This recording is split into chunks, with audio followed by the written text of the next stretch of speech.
The draft has even made it on TV. Man, I remember in the 80s. What are you doing that for? Well, you see what we're doing it for. We'll be back.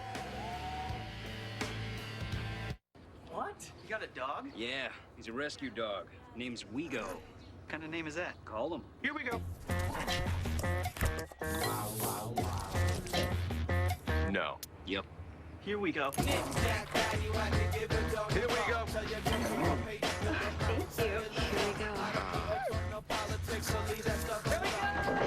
It's the sure sign of a good time. Just right taste of Bud Light. Here we go.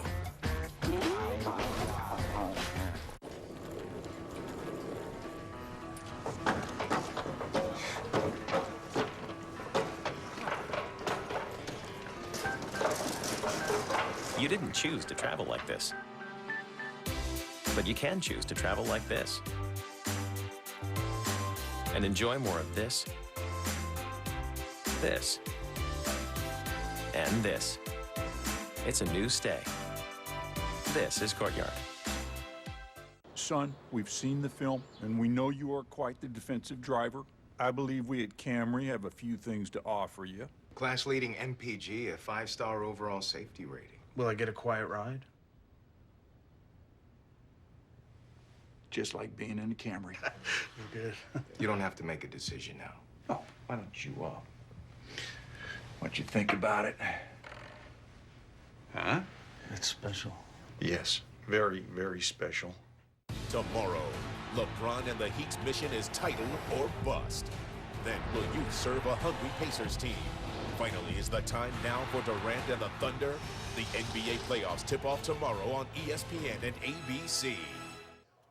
Robert Flores coming to you from the SportsCenter Top 10 room. Been watching the draft all night. Don't worry, we have you covered. We'll bring you the top 10 plays of the night. If you have a suggestion, hit us up on Twitter using the hashtag SCTop10.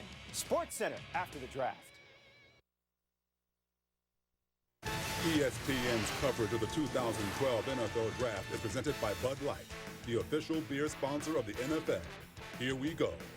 And Courtyard. It's a new stay.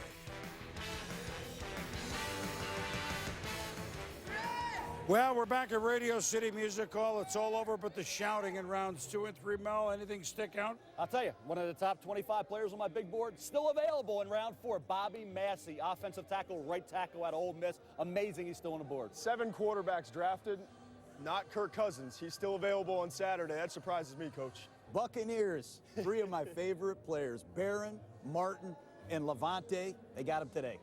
Bucks and Raiders, you can't stop it. I know it, man. It's been a treat seeing you. It really has, Coach. Great to work with you, Swami. Todd, nice bringing you aboard. Thanks for having me. Mel, the ultimate safety blanket. It's been a presentation of ESPN, the worldwide leader in sports. I'm Chris Berman. SportsCenter is next.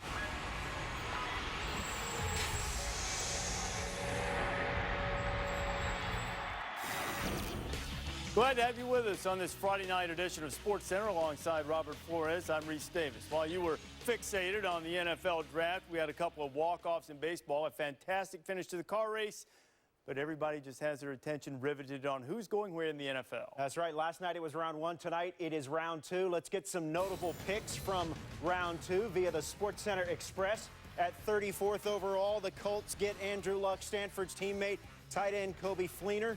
Our Adam Schefter says Fleener will start right away. Another starter, according to Adam, will be Courtney Upshaw out of Alabama. Selected in round 2 by the Baltimore Ravens, Upshaw leading the Tide last season with 8.5 sacks. At number 54, Lions getting more offense from Matthew Stafford. Ryan Broyles out of Oklahoma. Broyles has the most receptions in FBS history, but remember, he tore his ACL on November 5th. The Broncos took Arizona State quarterback Brock Osweiler, 57th overall, but this is their first pick in this 2012 draft. Osweiler, of course, will have one of the best tutors in the game in Peyton Manning. And the 49ers drafted big play running back LaMichael James out of Oregon with the 61st pick.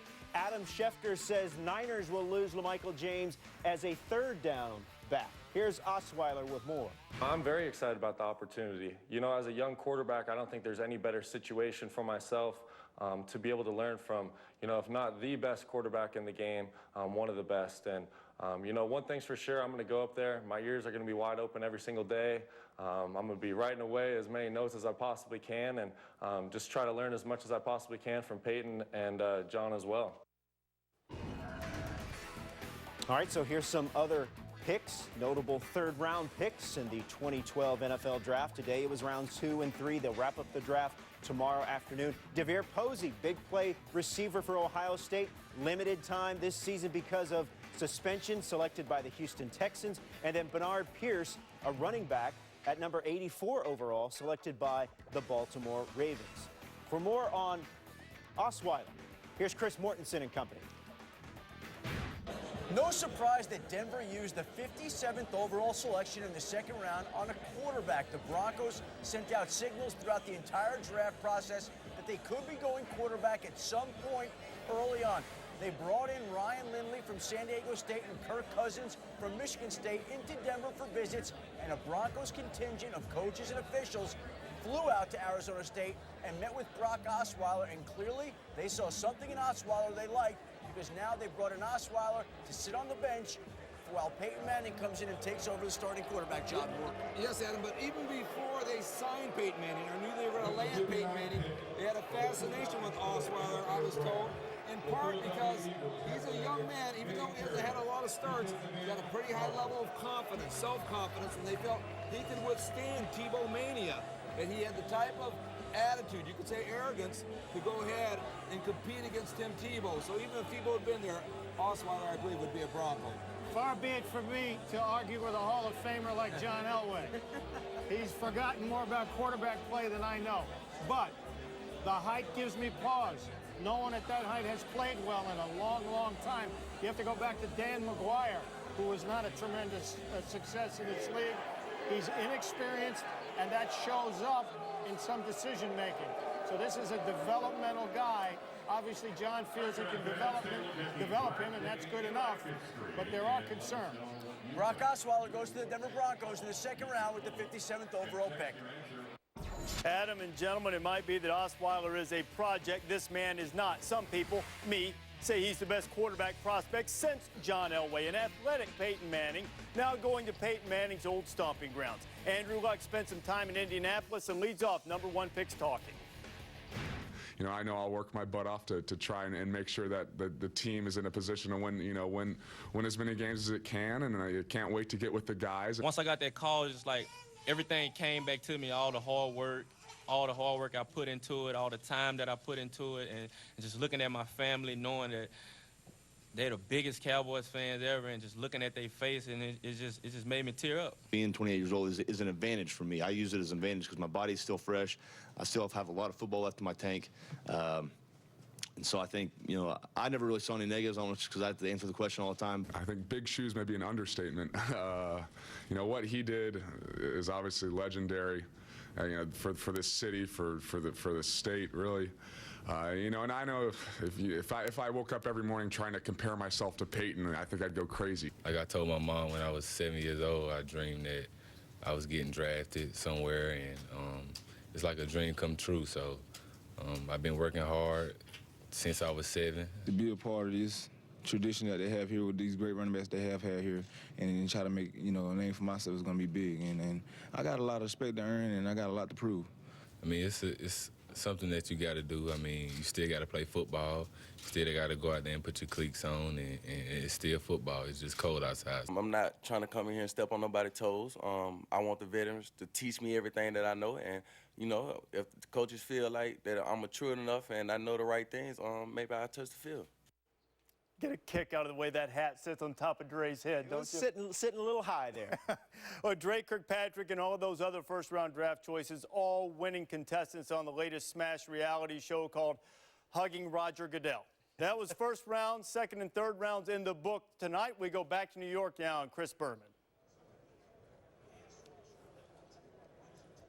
All right, thank you so much at Radio City Music Hall, where so many stars have played. 300 million people have come in this place, almost 80 years. We saw in days 1 and 2, 7 quarterbacks get drafted, and obviously the draft is not done. Welcome again. This is Mel Kiper. This is Todd McShay. This is John Gruden.